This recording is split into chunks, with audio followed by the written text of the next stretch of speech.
দেশি ডিম পাড়ার মুরগির জন্য যদি আপনি বাজার থেকে খাবার ক্রয় করে আনেন তাহলে আপনি কখনোই সফলতা অর্জন করতে পারবেন না, কারণ অন্য মুরগির তুলনায় দেশি মুরগি একটু কমই ডিম দিয়ে থাকে। দেশি ডিম পাড়া মুরগি পালনে যদি আপনি সফলতা অর্জন করতে চান তাহলে অবশ্যই খাবার খরচটা কমিয়ে আনতে হবে। এখন কি পদ্ধতিতে আপনি খাবার খরচটা কমিয়ে আনবেন, কি কি উপকরণ দিয়ে আপনি নিজ বাসায় খাবার তৈরি করবেন, সেই বিষয়ে আজকের ভিডিওতে আলোচনা করব। ভিডিওটা না টেনে শেষ পর্যন্ত দেখুন, ইনশাল্লাহ উপকৃত হবেন, হতাশ হবেন না। আর আমার ভিডিওটা যদি আপনাদের ভালো লাগে আমায় হতাশ করেন না, লাইক করে দেবেন, কমেন্ট করে দেবেন ভিডিওটা কেমন লেগেছে, টাইমলাইনে শেয়ার করে রাখবেন, যে কোনো মুহূর্তে কাজে লেগে যাবে।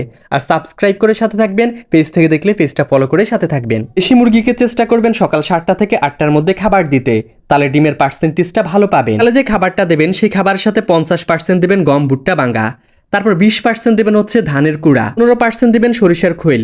আমরা যেটা গরুকে খাইয়ে থাকি, আপনারা কি জানেন সেটা মুরগিকে খাওয়ালেও উপকার পাওয়া যায়।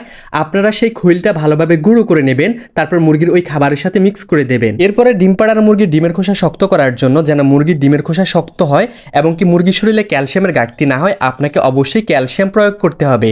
এখন চুন, তারপর হচ্ছে ডিমের খোসা, এগুলোতে ক্যালসিয়াম আছে। আপনি চাইলে বাজার থেকে চুন কিনে এনে সেটা পানিতে প্রথমে ভিজাবেন, তারপর সেটা আবার রোদে শুকাবেন।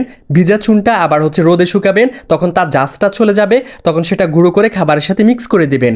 যদি সেটা না পারেন, মুরগির যে ডিমের খোসা সেটা ভালোভাবে সিদ্ধ করে নেবেন চুলার উপর, সেটা আপনি তারপর হচ্ছে রোদে শুকাবেন। শুকানোর পর সেই ডিমের খোসাটা গুঁড়ো গুঁড়ো করে খাবারের সাথে মিক্স করে দেবেন। তাহলে আপনার মুরগির ক্যালসিয়ামের ঘাটতি হবে না, আপনার মুরগির ডিমের খোসা পাতলা হবে না। দেশি মুরগিকে যে পানিটা দেবেন সেই পানির সাথে ক্যালসিয়াম, জিঙ্ক, ইসেল এই ওষুধগুলো মাঝে মধ্যে প্রয়োগ করবেন। তাহলে আপনার মুরগির শরীরে যদি কোনো প্রয়োজনীয় পুষ্টি গুণাগুণের ঘাটতি থাকে সেটা পূরণ হয়ে যাবে, আপনার মুরগি থেকে ভালো ডিম আদায় করে নিতে পারবেন। সকাল গেল, এবার দুপুরে চেষ্টা করবেন 1টা থেকে 2টার মধ্যে আপনার মুরগিকে খাবার দিতে।